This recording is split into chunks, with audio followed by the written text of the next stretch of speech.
Всем привет, на связи Ресим. Сегодня у меня видео о плавильне. Будем плавить руду разных видов. Вот у нас плавильня такая. На стенке инструкция к ней. Положите 3 руды, уголь и подождите больше 2 минут, чтобы расплавить. В общем, все просто. Закинул и подождал.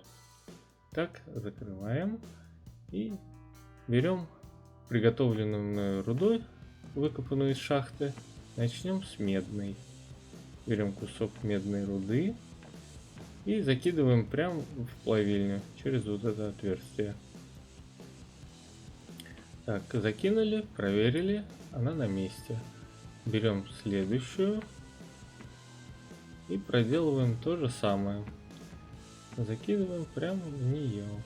Делаем это аккуратно, чтобы она не разлеталась в разные стороны, как резиновый мячик. Так, берем следующую, третью, закидываем туда же, проверяем.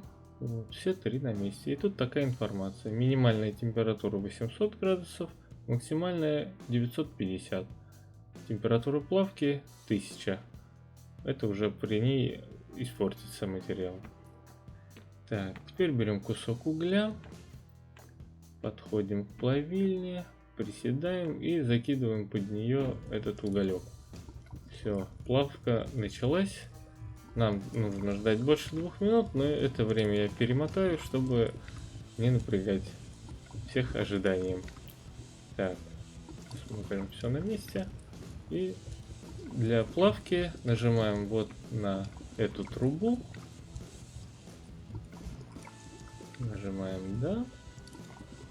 И выбираем форму будущего меча из данного слитка. Я сделаю такой обычный зубчатый пиловидный меч по всей длине. Вот такой широкий возьмем. Сделаем меч, это не тот. Вот. И все секции делаем такого типа. Вот получается такой клинок. Вот. Плавим слиток. Все, вытек. Теперь берем клешни и поднимаем этот кусок металла. Все, он готов. Пока он горячий, его даже можно кидануть на наковальню и начать ковать. Но этого мы сейчас делать не будем. Пока просто положим на стол. Стол у нас огнеупорный, ему ничего не будет. Дальше берем следующую руду. Возьмем титан. Так, и проделываем тоже так же, как с медной. Кидаем его в плавильню. Так, есть. Есть. Все внутри. И закидываем второй кусок. Прям туда. Оп. И идем за третьим. Третий кусок тоже кидаем в плавильню. Так. Попал. Проверяем. Все 3 на месте. И информация. Минимальная температура 1300. Максимальная 1500. Плавка 1670. Так, вот. Эти температуры нужно соблюдать, когда будем ковать меч. Да. Для титана первая печка, например, не подойдет. Поэтому, если хотите ковать из титана, нужно печь 2-го уровня. С подходящей температурой. Так, медный слиток положим тут поблизости, пусть валяется. Так, и будем плавить теперь из титана. Так. Сейчас жмем на трубу. И да. Так, выбираем теперь снова дизайн будущего клинка. Сделаем его немного потоньше, чем предыдущий, для разнообразия. Будет у нас такой клинок. Даже с переходами. И еще вот такой. Вот. Пусть будет что-то такое. Так, подтверждаем. Итак, слиток наполняет форму. И готово, можно доставать. Как можно заметить, титановый слиток остывает уже гораздо медленнее, чем медный. Так, все, готово. Теперь сейчас возьмем и проделаем с другой рудой, железной. Берем тоже железную руду, которую также можно выкопать в шахте, как и любую другую руду. Но чаще всего в шахте встречается именно железная руда и медная руда, ну и куча угля. Вот с остальными уже гораздо сложнее. Так, добавили третий кусок. Так. Закидываем в плавильню. Так. Смотрим список. Вот. Температура железа 1000 минимальная, 1300 максимальная и 1500 температура плавления. Все. Посмотрели. Теперь закидываем уголь. Так, подходим, закидываем уголь. И готово. Снова нужно подождать 3 минуты, но мы ждать не будем. И сразу переходим к форме. Форма у нас будет тоже тонкая. И я думаю, может даже с какими-нибудь переходами. Сделаем такой набалдажник. А может и нет. Все-таки сделаем вот таким.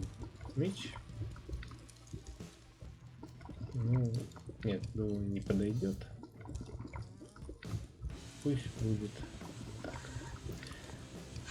Итак, слиток у нас готов. Сейчас возьмем клешни, достанем слиток и положим его остывать. Да. Остывает он примерно так же, как и титановый слиток. Но хотя если посмотреть, то чуть заметно быстрее, чем титан. Так, как положим их по порядку возрастания их рабочих температур. Внешне их, конечно, можно отличить, но пусть так лежат, чтобы на всякий случай не забыть. Так, и следующая руда у нас будет из вольфрама. Так. Закинули одну руду. Закидываем вторую. Там туда. И закидываем третью. Заключительная. Так, помещаем в плавильню. Проверяем список. Вот. У вольфрама минимальная температура 1750. Максимальная для ковки 2200. Температура плавления аж 3400. Да, вот для ковки меча из вольфрама нужна печь уже 3-го уровня, потому что такую температуру разогреть в обычной печи не получится. Даже обычный уголь не подойдет, чтобы нагреть температуру до нужного уровня. Так, теперь придаем форму.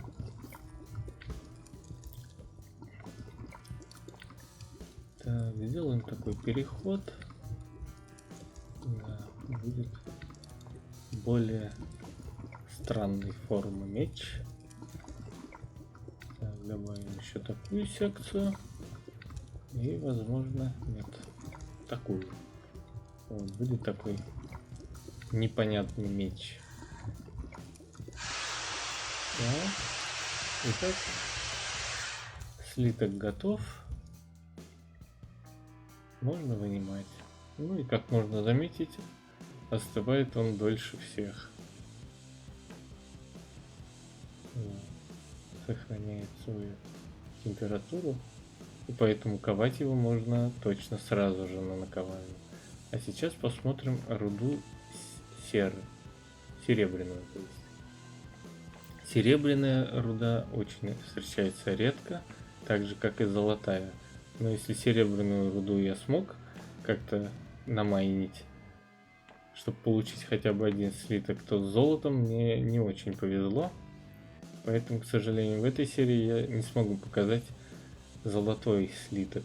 Но, думаю, в будущем обязательно сделаю меч золотым и придам ему максимально возможные магические особенности.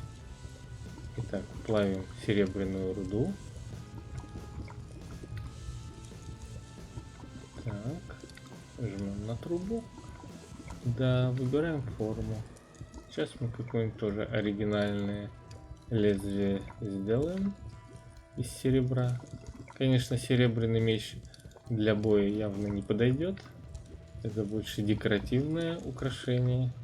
Куда-нибудь на стену. И не более того. Ну, хотя если, конечно, он будет магическим. Каким-нибудь с эффектом молний, огня. То, думаю, тут уже не важно, какое лезвие. Из какого материала. Так, сделаем, значит, форму такую. Немного зубчиков. Ну, вроде бы выглядит странно, значит сойдет. Нет. Давайте все-таки более равномерный. Ну, хотя нет, добавим зубчиков в последнем ряду. Вот, будет такой. Подтверждаем, получаем еще один слиток. Громко шипит, конечно, это при плавке. Но ничего. Так, и вот получаем серебро, которое температура для ковки примерно такая же, как и у меди. Вот прям остывает на глазах. Очень быстро. И практически остыл. Да, еще пару секунд. И он вот принял уже форму. Такой серебряный блестящий слиток. Ну, видно, что отличается от других прям. И цветом, и всем остальным. Так, на сегодня у меня все. Всем спасибо за просмотр. Всем удачи. До связи.